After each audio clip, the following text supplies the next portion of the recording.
As Yuji and Megumi part ways near Shibuya Tower, Yuji races towards Shibuya Station. He spots civilians are under attack by transfigured humans. Now, there are so many of these baddies that Yuji has to make a quick decision. Should he jump in and save the day, or should he keep heading to the station? Tough call, right? Just when things get dicey, a familiar word, spiced cod roe, catches his attention. It's Togai, and he's giving Yuji a reassuring peace sign. Yuji gets the message and leaves it to his upperclassmen to protect the civilians.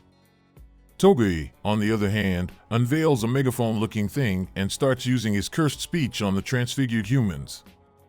Later, Yuji finally reaches Shibuya Station.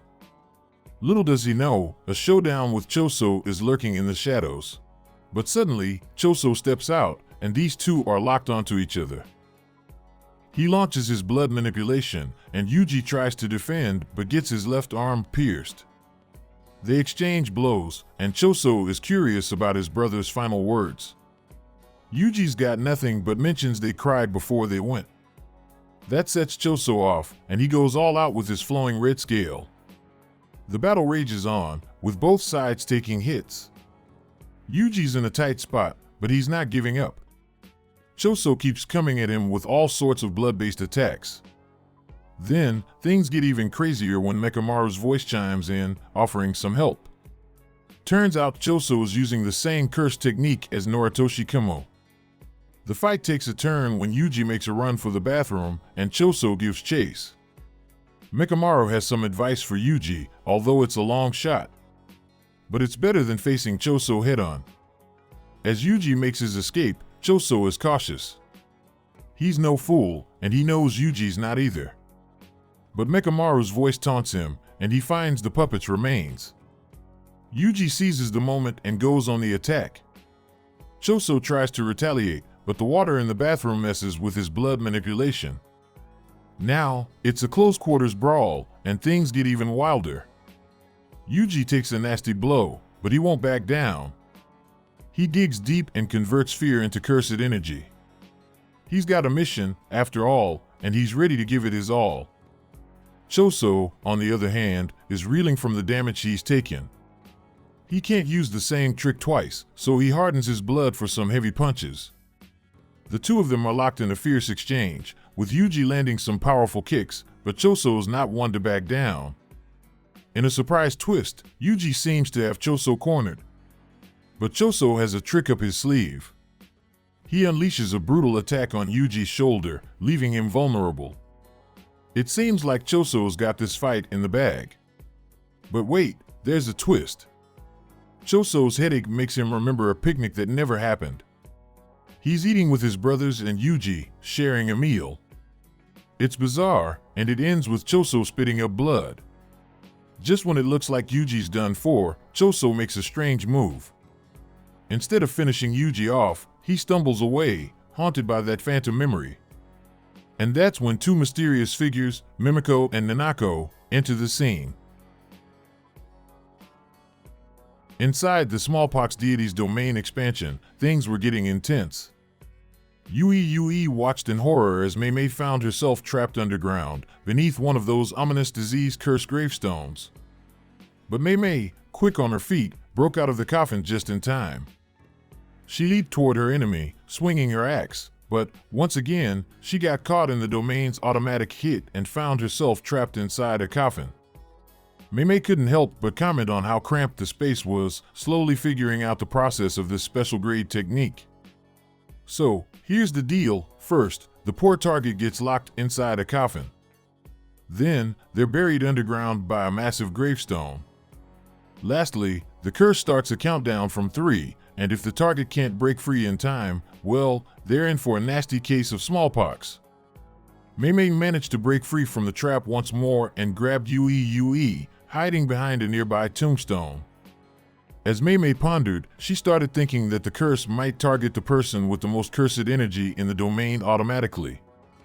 So, she did what she does best, manipulating her cursed energy. One crow got a power boost, and the disease curse went right after it, swiftly ending the crow's existence. With her hunch confirmed, Meimei had a plan. She made Yui the new target of the curse to buy herself some time, though it came at a grim cost. She asked her little brother if he was willing to put his life on the line for her, and he didn't hesitate.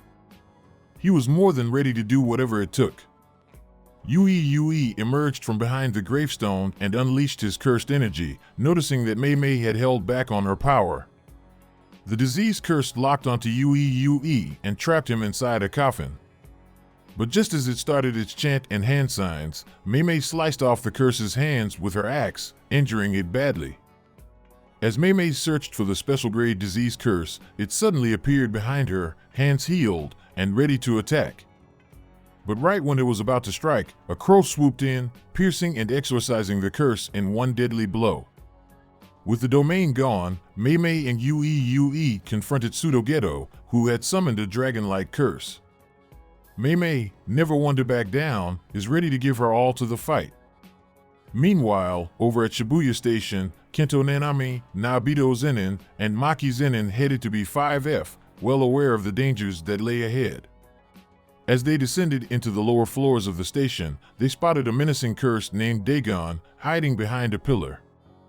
Nanami was quick to draw his weapon and prepare to exorcise the curse. But Noabito, in a surprising display of power, appeared next to Dagon and immobilized him using his curse technique. He then delivered a punch that sent the curse flying across the station. It was a move that left Nanami and Maki in awe. They couldn't quite grasp how Noabito had moved so fast, but they knew it had to do with his jujitsu abilities. Dagon, in pain from the impact, vomited up the remains of non-sorcerers he had devoured. This cursed spirit was no pushover, and things took a dark turn as Dagon transformed into a muscular, fearsome creature. Noabito realized that Dagon had been a cursed womb before, explaining his earlier weakness. The evolved Dagon unleashed a massive sphere of water that flooded the entire area, making Maki's eyes widen in shock. As the cursed spirit was distracted by Noabito's rant about modern TV trends, Nanami had an opening to strike, and Maki followed suit. Dagon tried to defend himself, but he couldn't stop the onslaught.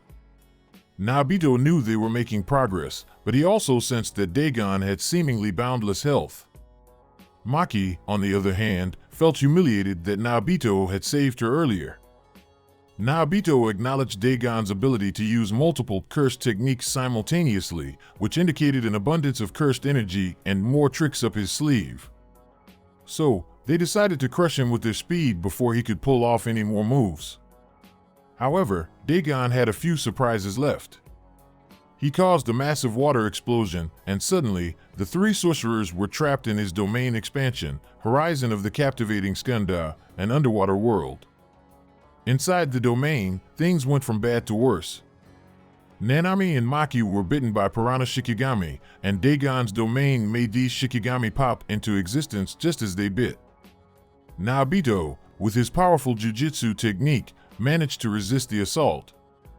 So Dagon focused 70% of his power on Noabito and the remaining 30% on Nanami. Nanami knew they had to fight back with everything they had. But suddenly, a shadowy geyser erupted from the ocean, and Megumi Fushiguro made a dramatic entrance.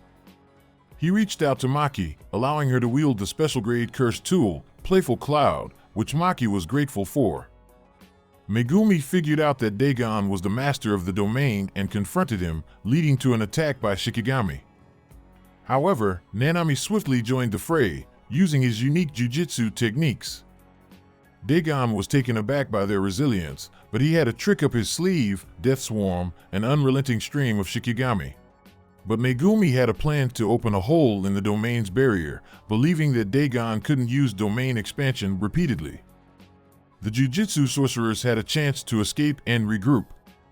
As they made their escape, Toji Fushiguro, a powerful force to be reckoned with, suddenly entered the domain through the hole. The situation was about to get even more complicated. Thank you for watching and subscribe for more videos.